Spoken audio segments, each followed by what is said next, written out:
It was the UK Christmas #1 in 1979 and helped the album The Wall sell over 30 million copies worldwide. But was Pink Floyd's biggest hit actually stolen? As the old saying goes, good artists borrow, but great artists steal. But does this cheeky aphorism also apply to the controversial lyrics of Pink Floyd's Another Brick in the Wall Part 2, which sent schoolmasters into a wild frenzy and was even allegedly hated by British Prime Minister Margaret Thatcher? The song's iconic double negative of "We don't need no education" has over the past 4.5 decades become a staple of popular culture.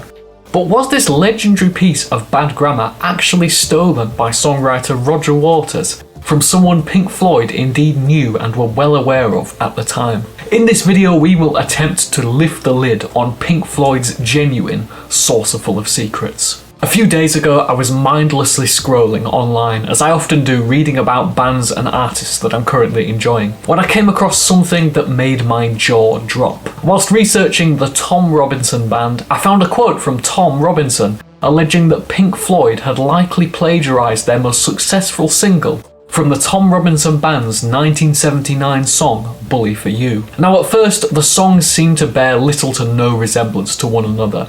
That is until exactly 2 minutes and 29 seconds in, when I genuinely couldn't believe what I was hearing. This is what begins at 2 minutes and 29 seconds in Bully for You.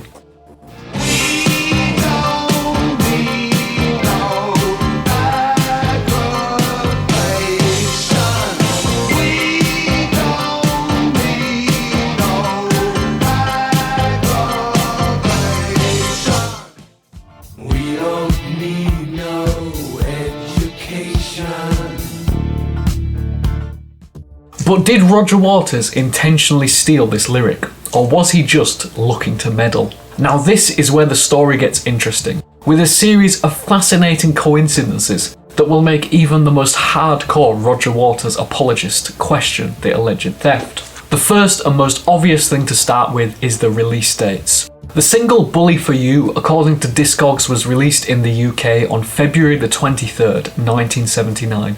And appeared on the album TRB2, which was released in March of 1979, whereas Another Brick in the Wall Part 2 was released on November the 23rd, 1979. From this we can establish that it was theoretically possible for Waters to have stolen from the Tom Robinson Band. But the next set of connections truly are fascinating, as both the Tom Robinson Band and Pink Floyd were signed to EMI Records, and crucially had the same manager in Steve O'Rourke. Perhaps the most damning of all this is testimony straight from Pink Floyd of their connections with the Tom Robinson Band. In 2014, Tom Robinson interviewed Floyd guitarist and vocalist David Gilmour on his BBC Radio 6 show.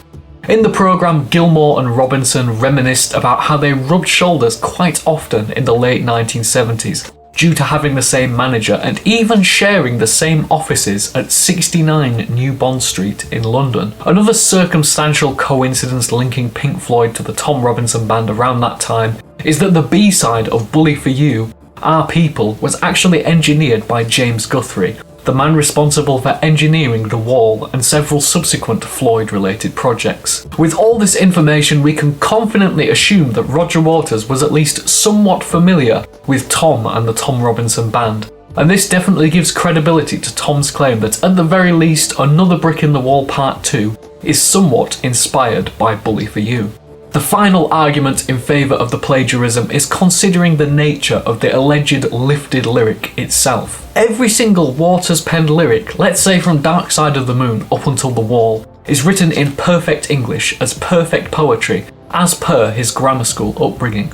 Including a double negative in one of his songs was, and in some ways still is, such an unthinkable thing for him to do without outside influence. We know that lyrically the hooks of Bully for You and Another Brick in the Wall Part 2 are almost identical, but how do these two pieces stack up from a music theory perspective? To enhance the comparison, I've transposed Bully for You to be in the same key as Another Brick in the Wall Part 2. The Floyd melody is incredibly simple, just a nice Really simple D minor, just D, E, F, E, D, E, F, E, repeating. Whereas Tom's is much more complex, going...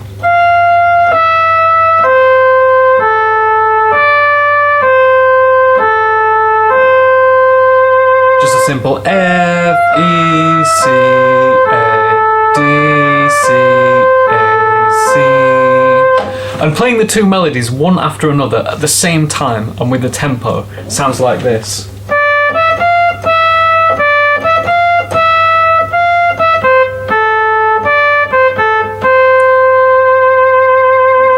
Playing it like that shows that they are totally different from another, despite their lyrical similarities. Another interesting tidbit while we're talking about the music theory is that Peter Gabriel is listed as a writer of the music on the song Bully for You. But how would this hold up in a court of law if Tom Robinson one day woke up and decided that he was indeed going to sue Pink Floyd and Roger Waters for plagiarism? To understand this, we will use as an example the 2022 case where Ed Sheeran was accused of plagiarising his hit song Shape of You from a track titled Oh Why by Sammy Switch. This case is a particularly relevant comparison as the alleged theft was of an 8-bar phrase which was allegedly stolen to make the post-chorus of Shape of You. In this case, Sammy Switch and their representatives put forward 3 criteria to argue that Sheeran had stolen the work, which we will use as a benchmark to guesstimate how Pink Floyd and Tom Robinson would fare in a similar situation. The criteria put forward to determine whether the work was consciously copied was as follows. 1. Sufficient similarity between the works. 2. Evidence of access to the song which was allegedly stolen. And finally, 3rd, evidence of the artist accused having a propensity to collect ideas from songs. From what we have already established, the first criteria of similarity between the works is somewhat strong, as although they are both musically different, the double negative is such a distinct and weird recognisable hook that in my opinion we can successfully tick off the first criteria. Now, as that they had the same manager, shared the same offices and even knew each other personally, we can definitely tick off the second criteria. And finally, the third is slightly trickier, as aside from this, Roger Waters has never had any highly publicised issues with plagiarising music. Although there are certain larger ideas and concepts which he's borrowed from other songs, which can more likely be chalked up to as pure inspiration rather than theft. Now, at this point in the fantasy trial, it's not looking too great for Roger Waters. But there is one thing he could pull out as a defence that would settle the case once and for all. Before Pink Floyd recorded or began to work on the album The Wall, Roger Waters made an extensive demo in the summer of 1978, containing the first version of Another Brick in the Wall Part 2. And lo and behold, in it, Roger does indeed sing the line, "We don't need no education."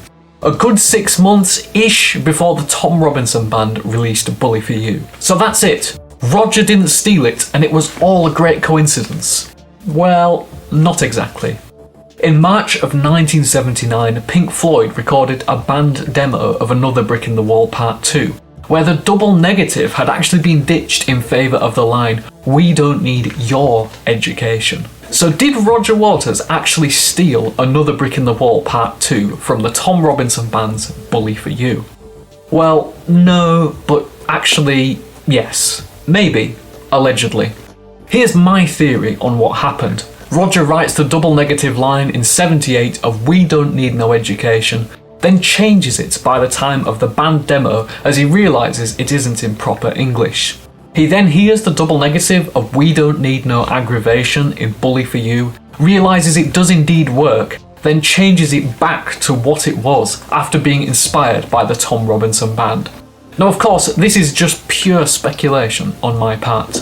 Being the gracious and kind gentleman that Tom Robinson is, it seems he has no urge to chase Roger for the few quid that he could possibly owe him, saying about the situation in Classic Rock magazine in 2023. There's no question "We don't need no aggravation" was in the air around Roger Waters.